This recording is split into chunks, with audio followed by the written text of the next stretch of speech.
First of all, the grandmother is the one in the lead right now, which we call the rental Sanke. Big, ugly, one-step AKJA at best. Most people would not give it 100. When 2003, this place is just in its infancy. We were still going to Japan buying fish.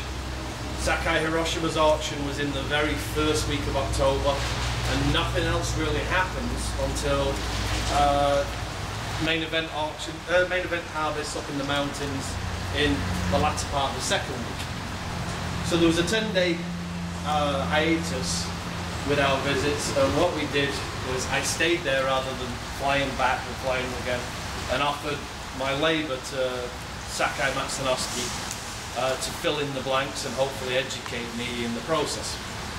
So I got a fantastic trip out there. He has metal decks surrounding some of his pond, and the paint was flaking, and I was given a wire brush, and I got to strip paint for a week.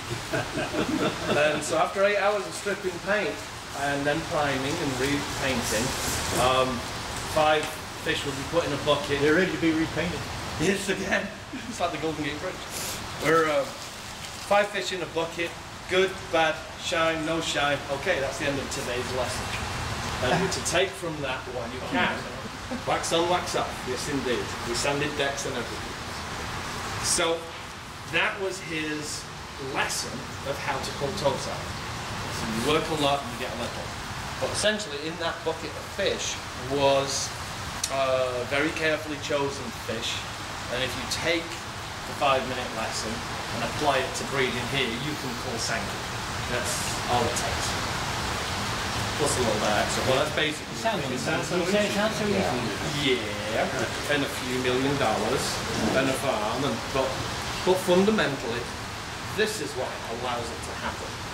So one lunch break on that time period, I was a smoker then, so I'd go out back, chain smoke probably 10 cigarettes, and look into a pond of concrete 2-year-olds swimming amongst male candidate parents, which looked a bit like this, you know, fish that you wouldn't give house room to.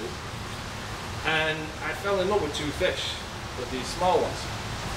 So as it goes, Sakai would take a rest in the middle of the day, and I asked Igarashi the foreman to net up these 2 fish.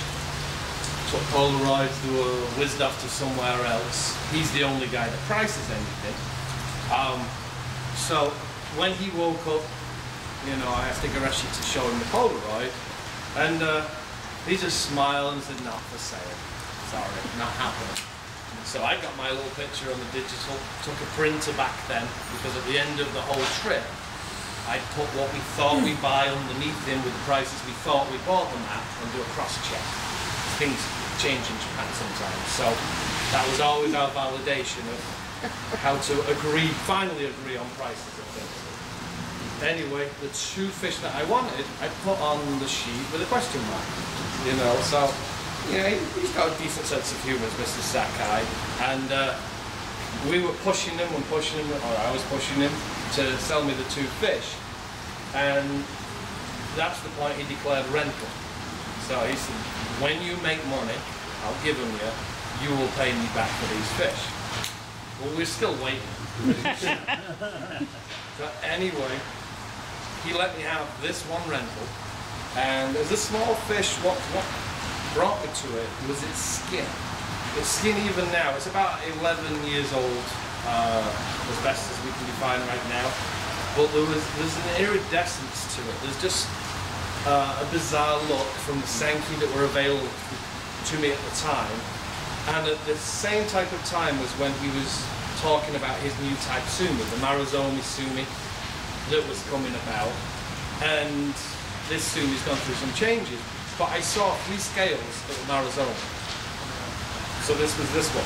The other fish was a pink type Benny, likened to the other fish in the tank, real fire engine red, more of an Inazuma pattern to the fish, more of the new type sumi. So from my point of view, I've got a pink type basis and a persimmon basis, and that's what I believed I needed to make good Sanke with his other aspects of quality. So anyway, the fish came home, went to Joe's old house in Narberth. At that point in time, we were closing down the Philadelphia store. All the fish from Joe's two places came to the acre pond there with a load of other fish. We had 300 and odd fish in there. They're all shoved in while we were building stuff. And largely we spent nearly 18 months out there until we brought them back in again. And then the rental got shunted again to another place in a mud pond. They naturally spawned in that particular mud pond. And what was created in that natural spawning is Mike Sanke, that's now in Orlando, in 2004. So when I harvested the big fish out of the pond, we found this something magic. Just all I can say to you, 5.5 inches of, oh my God, what did we make here? And well, we know the rest of that story. So that brought about the only fish that could make that type of thing was this fish and the other one. So, but they're both female. Something's wrong with the equation. So anyway, next 2005. So the smaller fish is the grandmother.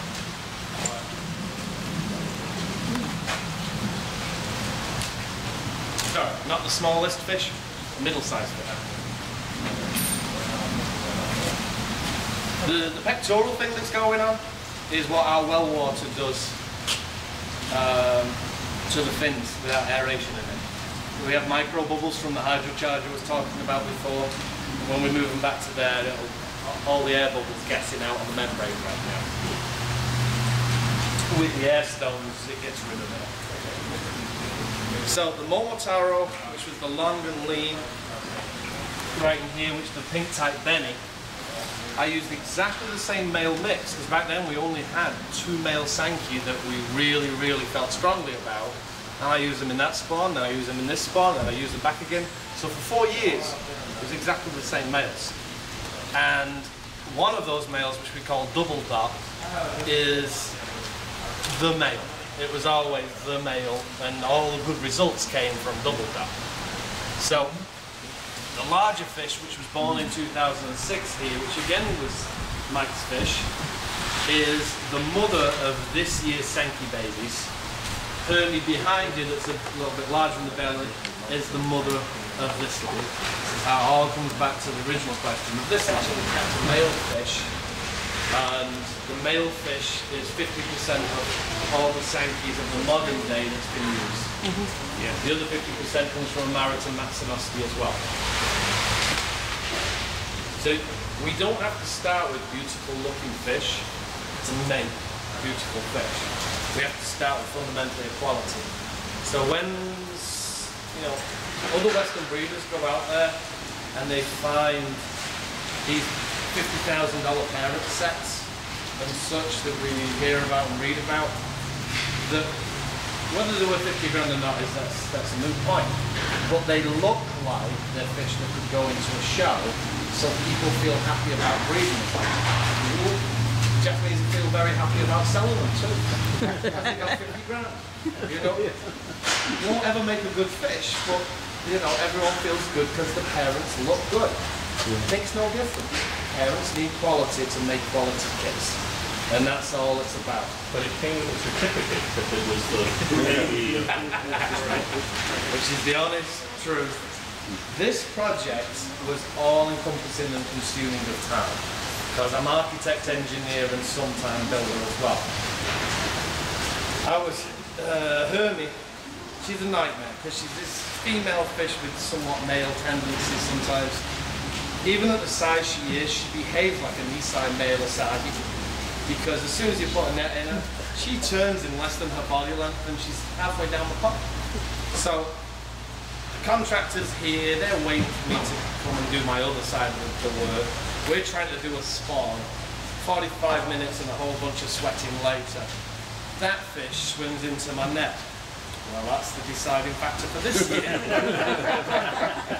So, and